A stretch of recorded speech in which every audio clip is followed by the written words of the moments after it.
From the heart of Dubai, where tomorrow is being built today, to the world. Welcome to the CTO Show with Mehmet. Here, we redefine technology and reimagine possibilities. With Mehmet, delve into the riveting realms of AI, cybersecurity, and digital technology. Experience the thrilling highs and lows of startups. Immerse yourself in the spirit of entrepreneurship and witness the future of business innovation being written in real time. Now, without further ado, let's tune in and explore the future. Hello and welcome back to a new episode of the CTO Show with Mehmet. Today, I'm very pleased joining me live from Texas, US, Ben Gold. Ben, thank you very much for being on the show today. The way I love to do it is I prefer my guests to introduce themselves because guess what? No one can introduce someone else better than themselves. So, Ben, the floor is yours. Well, thank you so much, Mehmet, for inviting me on your show. I'm very excited to have the conversation that we're going to have about AI, how that impacts the careers market, the careers for market in general. And I want to tell a little bit about myself. I have been in the technology space for 20 years, and 12 of those have been in the HR technology space. Earlier this year, I got let go from a company that I've been working with, and I got to experience firsthand some of the challenges that job seekers face in the marketplace. One of the advantages I have is that I had been the last 5 years working with an AI technology at my previous employer and just really loved the capabilities of AI. And this is before ChatGPT came out. So I had the opportunity when ChatGPT was very new to explore ways to give personalized cover letters to prepare for my interviews. And it was fantastic. I mean, I really enjoyed the technology. However, I found as a job seeker that it was a very unwieldy process when I have 15, 20 opportunities and I'm scrolling between Excel, Word, ChatGPT, emails.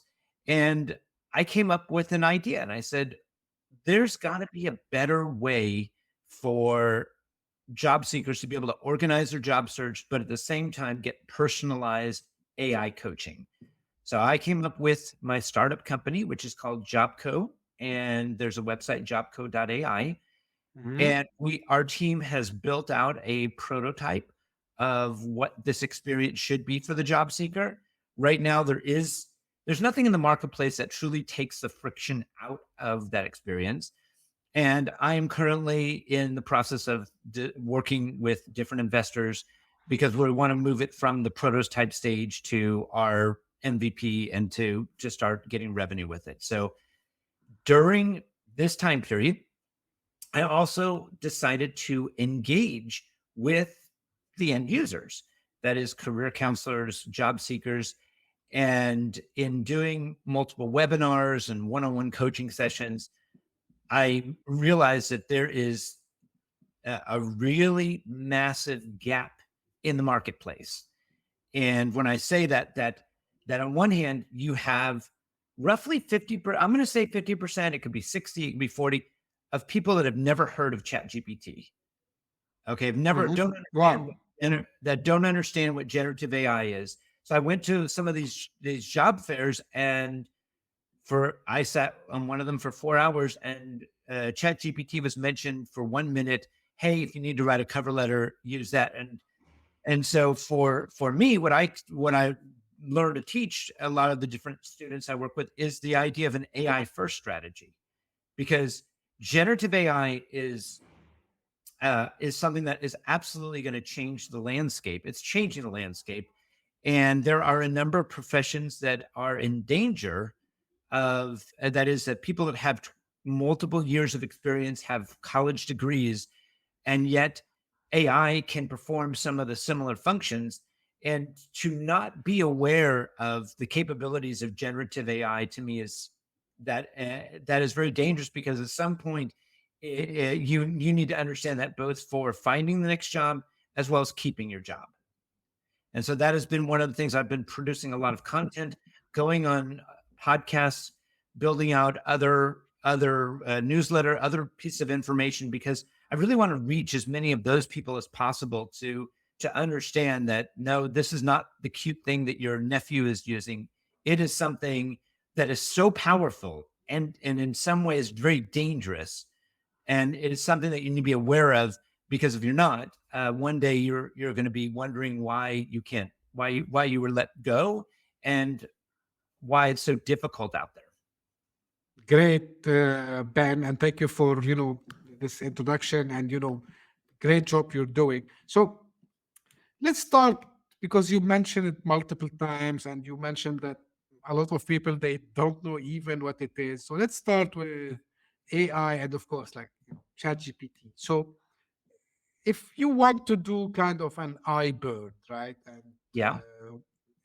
tell us about what it is, from a very high level, I would say, right? And because you mentioned everyone should know about it, but why everyone should know about it, like why it's important, and how actually I can utilize it, as someone who is in the work place, and someone who maybe is looking for job, or maybe someone who is you know he want or she wants to enhance their career paths. So give me this holistic view about AI and ChatGPT in particular.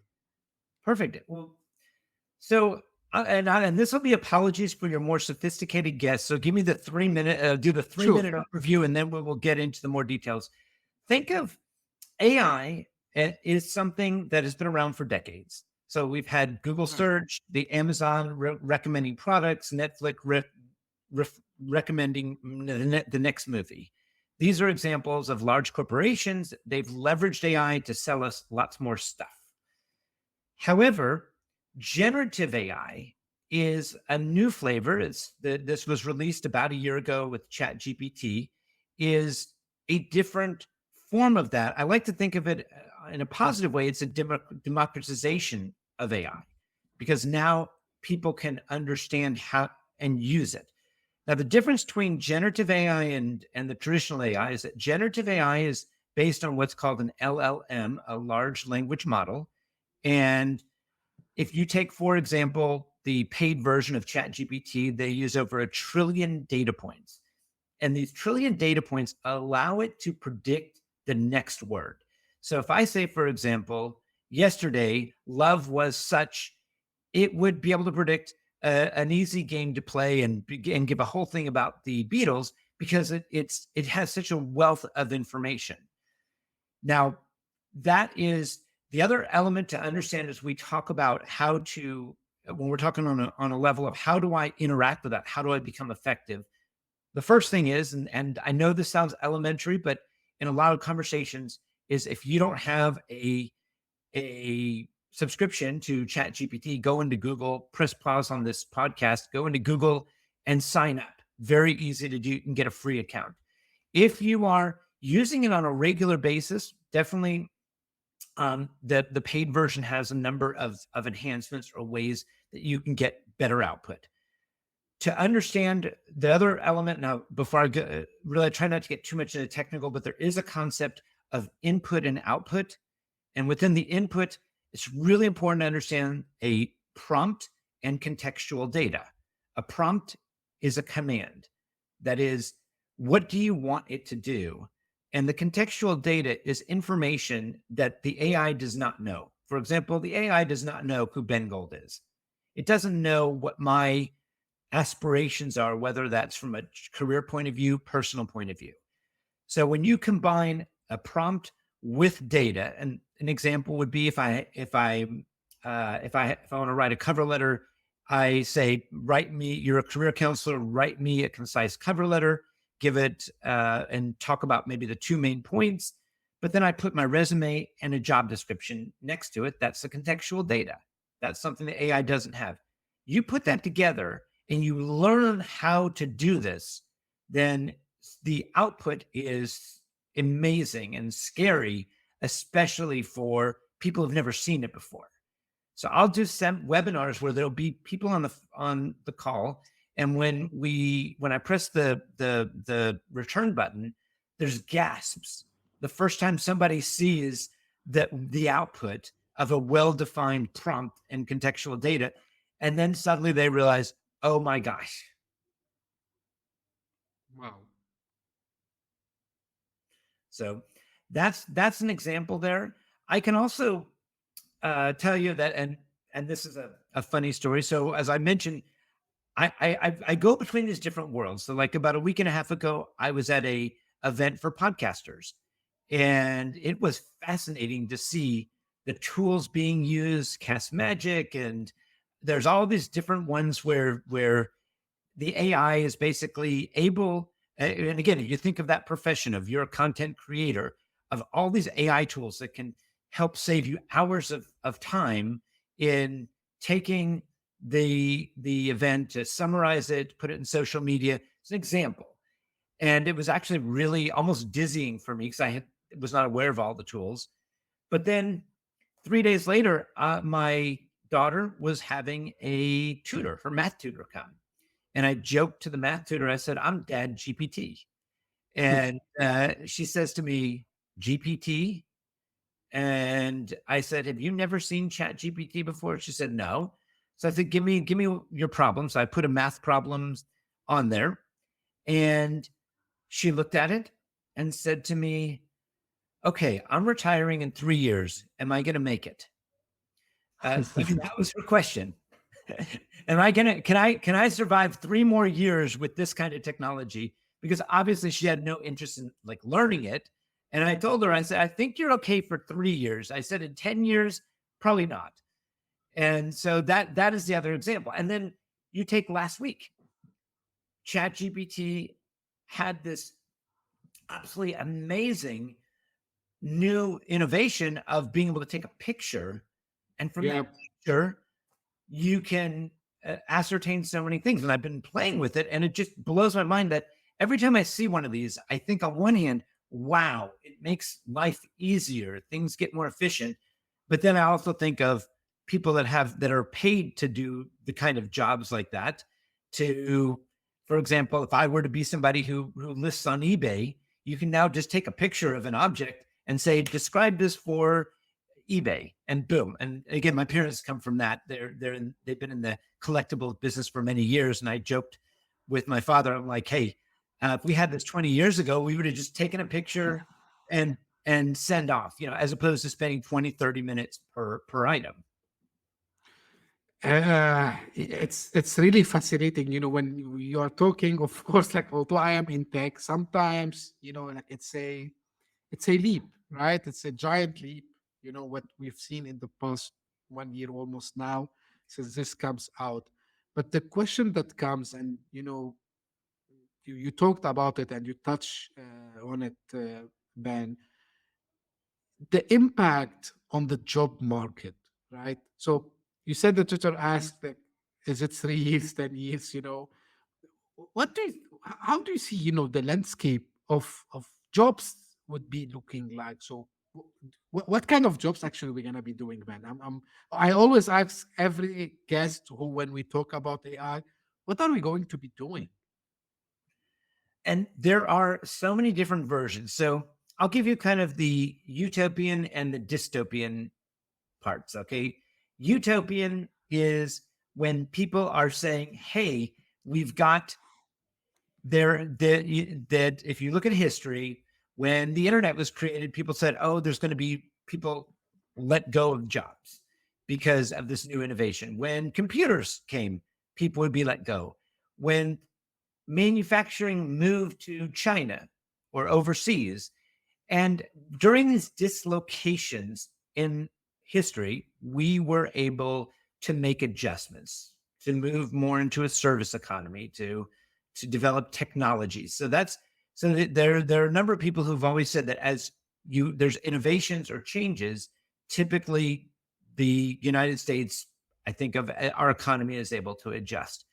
And that is the element here, that this story of people are going to learn to use AI. They're going to be more efficient in their jobs. And therefore, it's going to create jobs that didn't exist, like prompt engineers and things like that. So that's the utopian view that we're just going to be more efficient, but there's going to be lots of work for everybody. The dystopian one is one where, and I would say that there's a part of me that subscribes to this, where the technology is learning at a rate. It's not that we just created the internet. It's that, imagine creating the internet, then creating a new innovation in a week, and then another innovation in 2 weeks. It's moving at such a fast pace that this is getting smarter. I know that a lot of data scientists argue about whether AI is able to be smart or not, but the challenge is that, take for example, marketing. Okay, that's that. If I look at who's been the most impacted, so marketing, human resources, these are two areas that AI is beginning to automate a whole bunch of processes that people that were well paid used to do. And if I had, for example, a company with 10 people in my marketing division a year ago, right now, without knowing anything about that company, you could probably take 7 people, add generative AI, and they could do the work of those 10 people. So what happens to those 3 people that are typically going to be the older and better, more and higher paid people that are let go, or simply that there might be attrition and they're just not, that job doesn't exist? What happens when that permeates throughout the entire economy and in every industry because of generative AI? That's one that's really hard to say. Some people might start their own companies, but for example, if I was let's say I was a content creator right now, like as a startup entrepreneur myself, I don't really need to hire somebody to create content for me because I'm mastering or learning the AI tools that exist. So that is one where I don't know the answer to having that. What do you do when AI is able to do interviews, which is happening right now? So you talk about talent acquisition, a component of HR. When AIs can do the screening interview, then you don't need a human to do that. So maybe you have a human supervise the screening overviews, but then that becomes an element. When you talk about training sessions, onboarding, there are people creating apps today that are automating all these functions that used to really need human touch a year or two ago. Yeah, and I think Ben, here where it's part of the things that you do is, at least we should be prepared to live or co-live, let's say, with AI. And one thing I want to add here, we talk about ChatGPT, yeah, because it's the most widespread one, but there is a lot of things coming up very soon. So Google are working on their Gemini, they're calling it.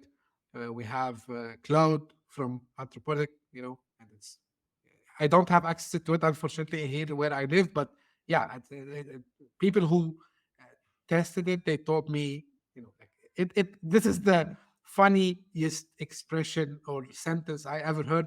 It can swallow an encyclopedia and then it can summarize it to you, which is mind blowing. Right?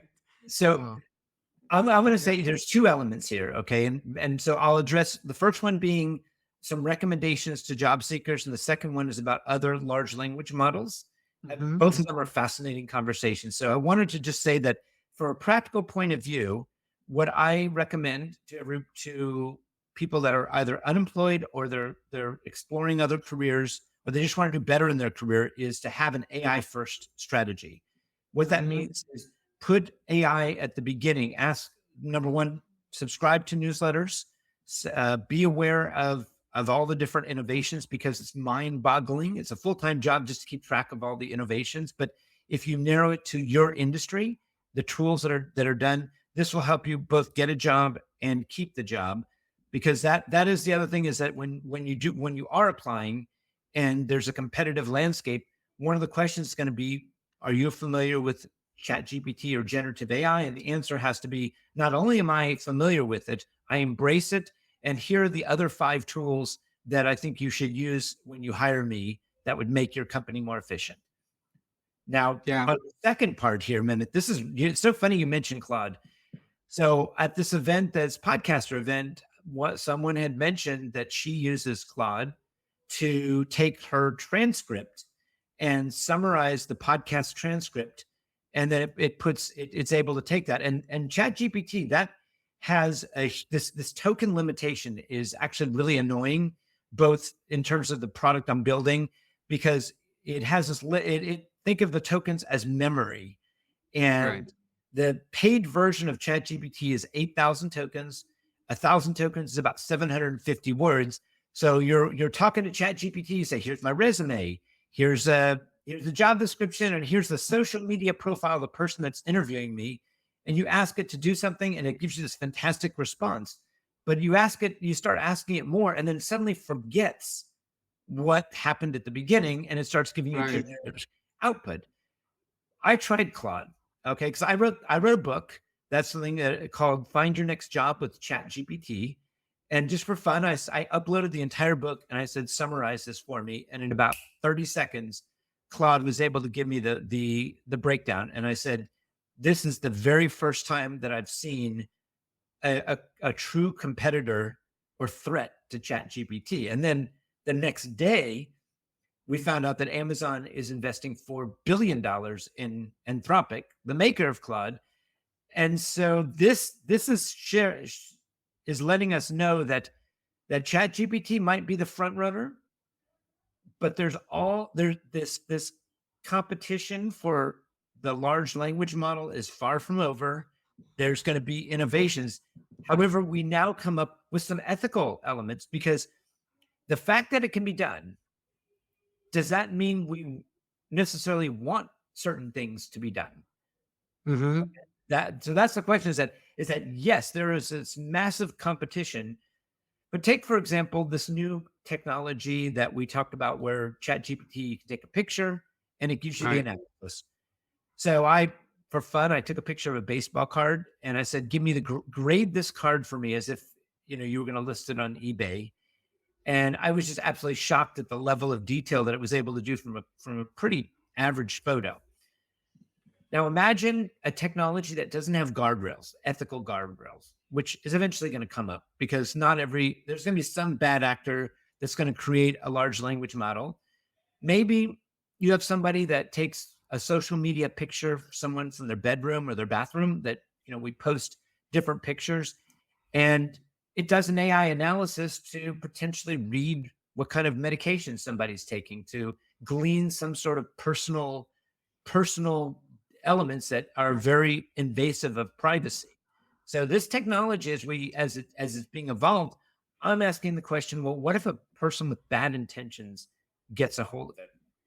And that, so this just, and it's happening so fast, we don't even have time to think about that. Yeah. Yeah, this is scary. Thinking about it even it's scary. Now, I'm curious about one thing, Ben, because like, we're talking about job seekers. Now, if I want to flip and see on the other side of the table from recruitment perspective, what benefits, you can see happening on the other side of the table with the recruiters. Recruiters are using AI right now, and it is actually there's a lot of ethical and legal questions about how to use AI in the recruiting process. There have been actual lawsuits cast. So the reason this is very touchy is that there's a bias in AI.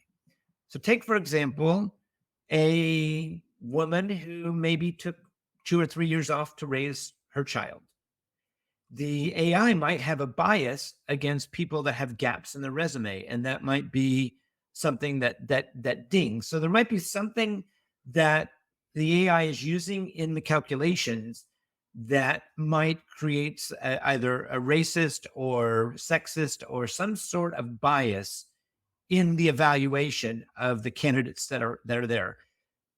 That being said, this is specifically to the screening process, but AI is being used for everything else. I mean, large companies are going to be using it for matching, for compatibility, for the screening interviews, And then once somebody's hired and you look at everything that about the life cycle of an employee, you can use AI for everything from training to just basically answering questions that in a way that's much more efficient than what's done without AI.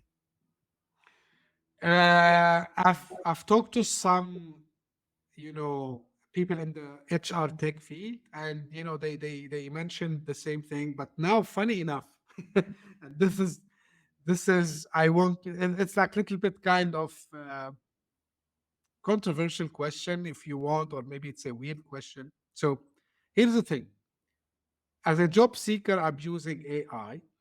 As a recruiter, you are using AI. So now we have AI talking to AI, right? So what would be the result? I'm curious to know your opinion. My opinion is that job seekers need to get feedback before they send their resume in. And that is a big part of it is that personally, I'm not of the opinion that you should spray wide when you're looking at opportunities, because with the LinkedIn easy apply, you just go apply, apply, apply, apply. And that's actually a really terrible job search strategy. People do that out of desperation, when in fact, you should be able to use AI to ask, what is my compatibility for this particular opportunity? How should I change my resume? How should my messaging be tailored?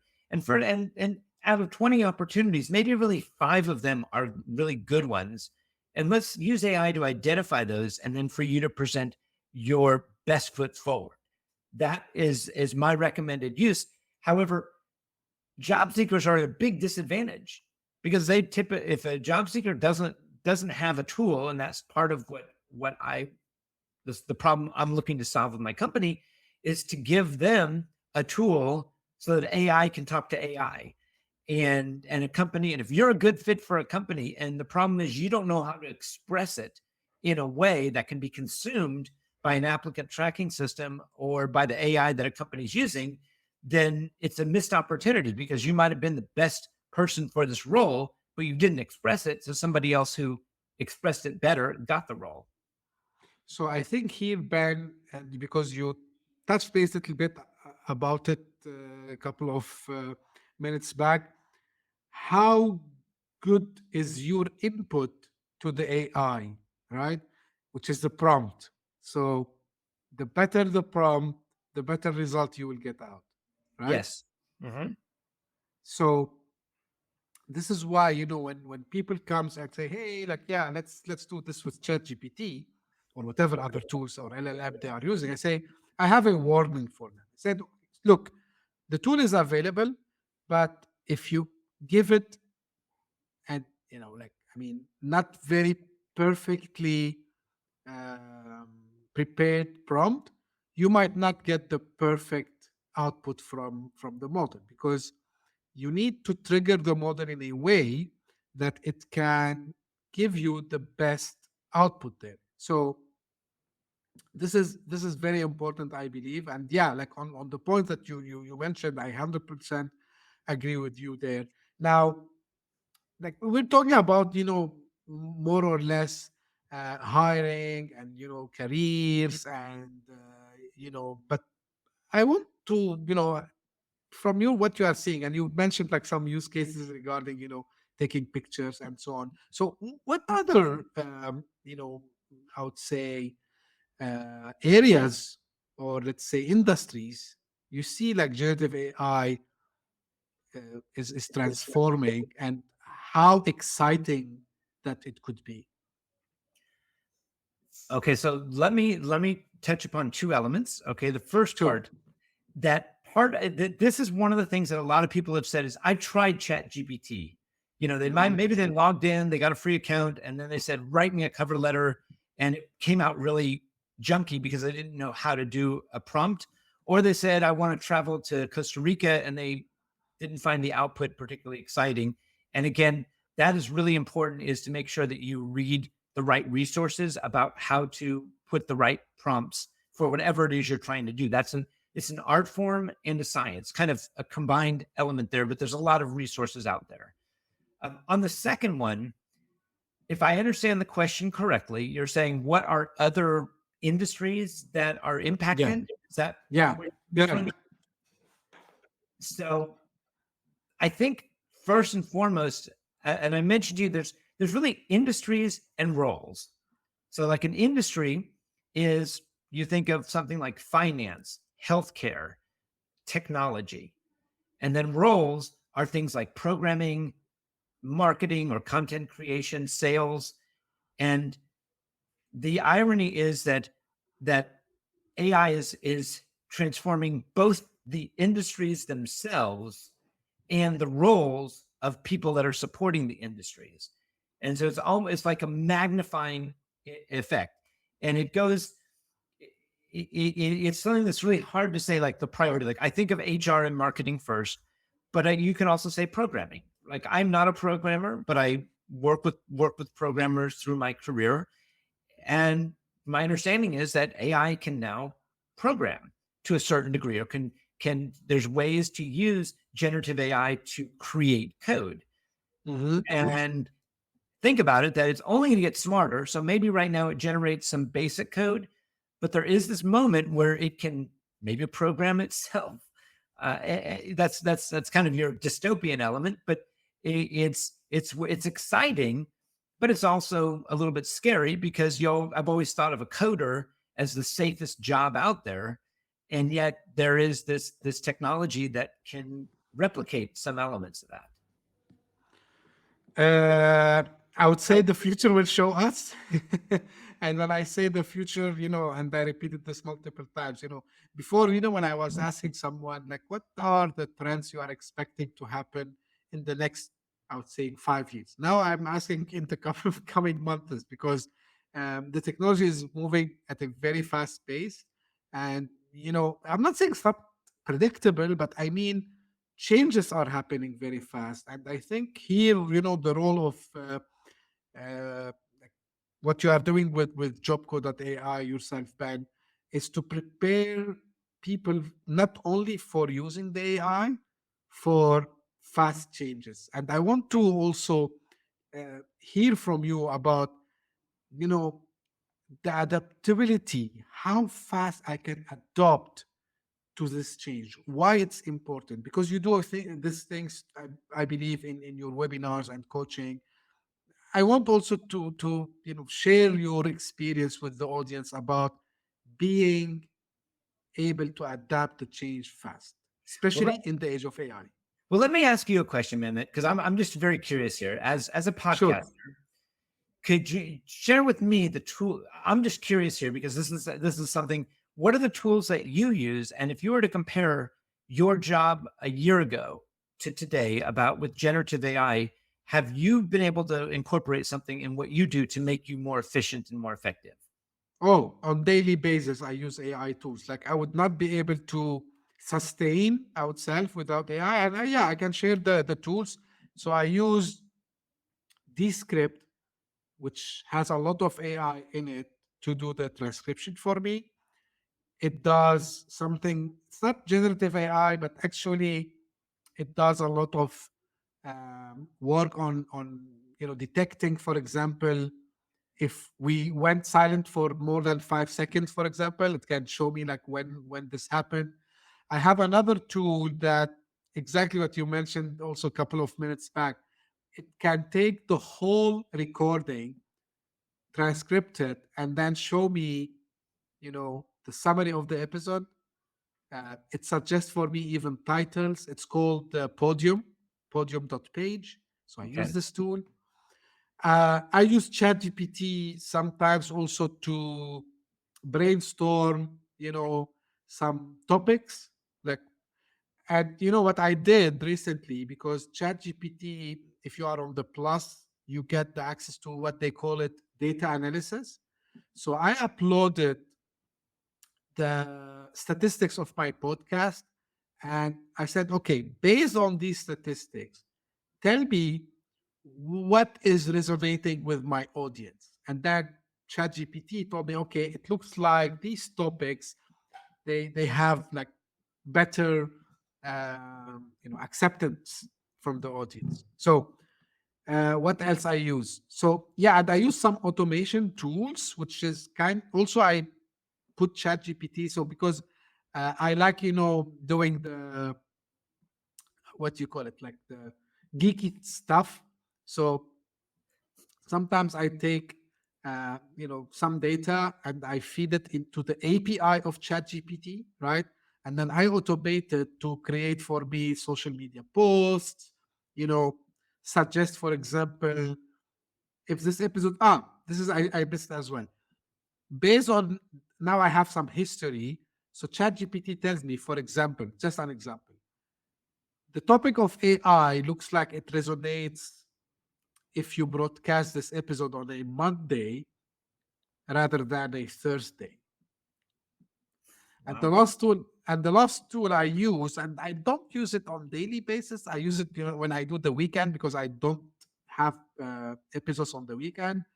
So I use a tool called Opus, which takes the whole video or audio, and then it will show me, the best parts of this episode into a chunks of 50 seconds or so. So I can put that on YouTube Shorts, for example. So I use all these tools.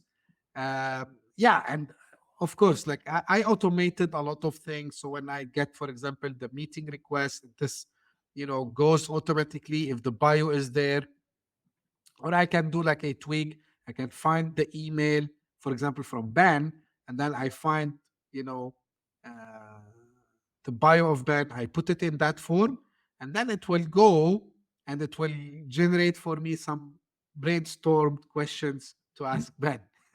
Of course, I don't use them all the time, because as I said, like you cannot always predict the results, but with some tweaking, and this is just a hint I want to give it to the audience, and I think we mentioned with the other guests before, don't take the first answer from ChatGPT for granted. If you force it to go and do second try, you will get better results. Like always do this feedback loop, right? So especially if you are doing some marketing and content copywriting, give it another feedback loop. Tell ChatGPT, what do you think about this text? Can you enhance it more? And it will enhance it for you in unbelievable way. So this Let, is let me my ask, answer to you. let me ask you one more, a little bit deeper. So were you doing, how long have you been doing podcasts? Less than a year, so almost 10 months now. So you started in the generative AI space because could you imagine without the AI tools, how long it would take Oh, you to promote an episode, right? So oh, you can think of it as, let's say, a 2x or 3x efficiency gain. Now, correct. imagine when you asked me this question, the reason I asked you this was you just showed me how to create content, how to create videos, how to edit videos. And by the way, I tried Opus Clips. I found that kind of blew my mind. But I really like that. So this idea of content creation. Now, imagine you're a large organization with 2,000 or 3,000 employees. Yeah. Think about what happens. Like, do you now have these tools and they're being everything, all of these tools are also being configured for enterprise level clients. And now do you really need like a chief video person and 15 people on a video production team?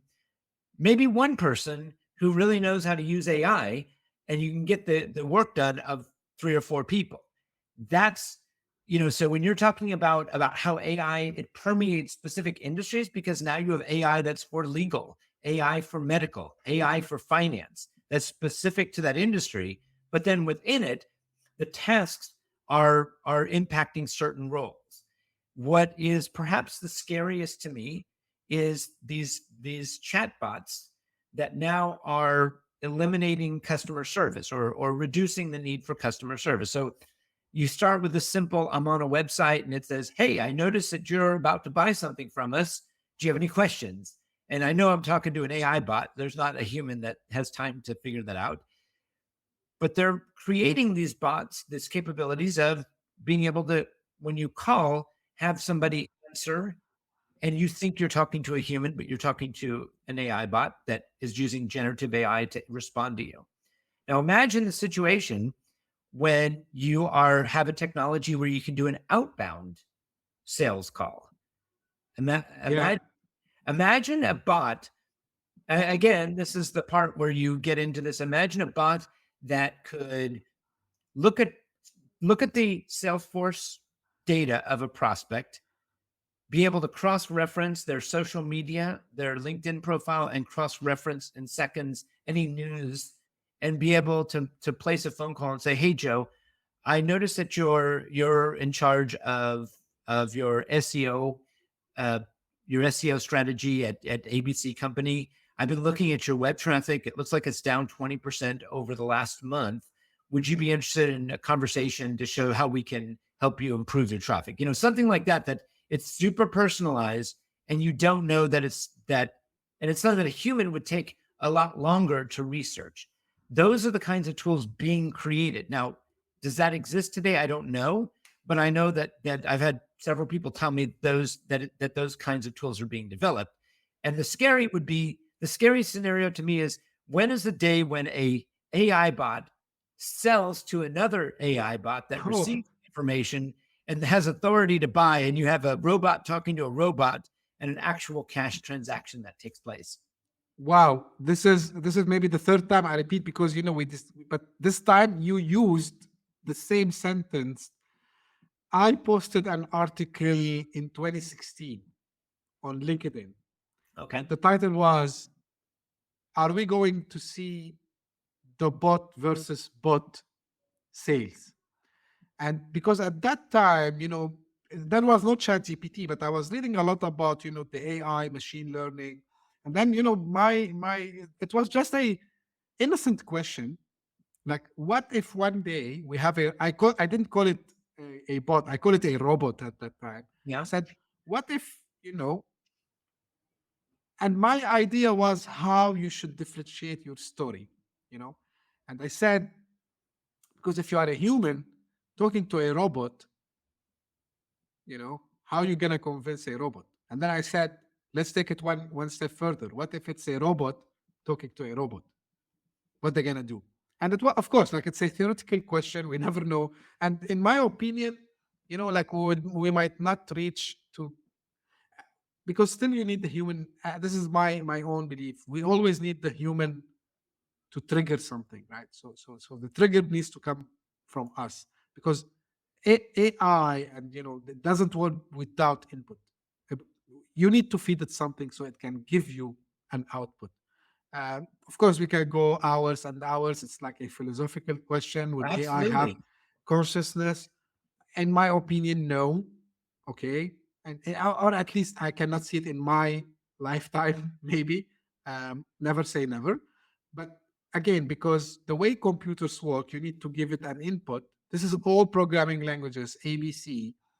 You give a computer an input, an instruction, they used to call it back in the days, and it gives you an output. So, and funny enough, and I tell people sometimes, chat GPT is fascinating. I said, guys, you know what? Actually, I can show you now. I can spend maybe with ChatGPT, I would spend 2 minutes, and I will create a ChatGPT clone, which is it's just a fake ChatGPT, because this is how programming language work. You give it the first thing they teach you in programming, any programming class, is that write a program that asks for the name and then says as output, hello, name. So I write Ben, and then it say hello Ben. I write Mehmet, hello Mehmet. So anyway, it's fascinating. I would say we need to see what would happen in the future, but it's of course a topic that is very hot now. Now, Ben, as we are almost like come to an end, anything that we should have discussed and we didn't? I don't really have anything that is top of mind. I feel like we've covered the main elements of the implications of AI, the recommendation. I hope that somebody who's listening to this, I think of myself sometimes as the person giving the red pill. And if somebody who listens says, I did not realize that, I need to do a reevaluation, and I need to dig deeper in something that I had originally not considered, then that is, to me, is a successful conversation, because this is a really important topic, and it's something that really needs to be discussed. But I feel like you've asked really good questions, and I don't have anything top of mind that I would add to this. Thank you very much. I will make sure also, Ben, that I would put the websites that you mentioned at the beginning of the episodes, and how people can reach out to you. So all this will be available in the show notes of the episode. Um, Ben, like really, I enjoyed and I love these deep conversations, and I believe these conversations.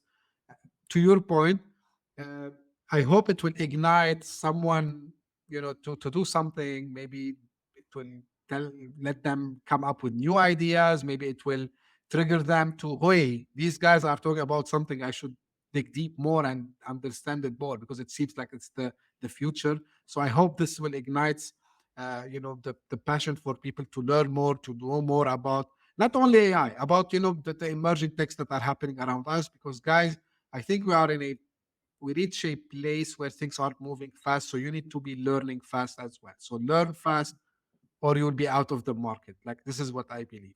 One thing I would add that I Sure. just want to say is that on my website, there is the ability to book an appointment with me. I love Sure. to talk to people one-on-one. I do consulting work for small businesses, job seekers, to make sure and help them incorporate AI in their strategy. So I definitely want that to also be made public out there. Sure. Reach out to Ben if you need any consultancy, and check the book also as well. Ben, thank you very much for being on the show today. And this is the way I end my episodes. Guys, keep the feedback coming. I'm enjoying reading your feedbacks, your reviews. You're sending me also sometimes also one-to-one messages, which keep them coming. Just I want from you one thing. I appreciate and admire, you're sending me your compliments, but if there's anything that you think I can make it better in the show, let me know. I would love, to hear also your feedback. Feedback is always important. And yeah, as it's a daily show, as you know, funny enough, I don't know if this will be on Friday. If it's on Friday, I will see you on Monday. If it's like in normal work weekdays, I will be with you tomorrow. So thank you very much. Bye-bye. Hit that subscribe button, share the show with your tech-savvy friends and fellow entrepreneurs, and leave us a review on your favorite podcast app. Your support means the world to us.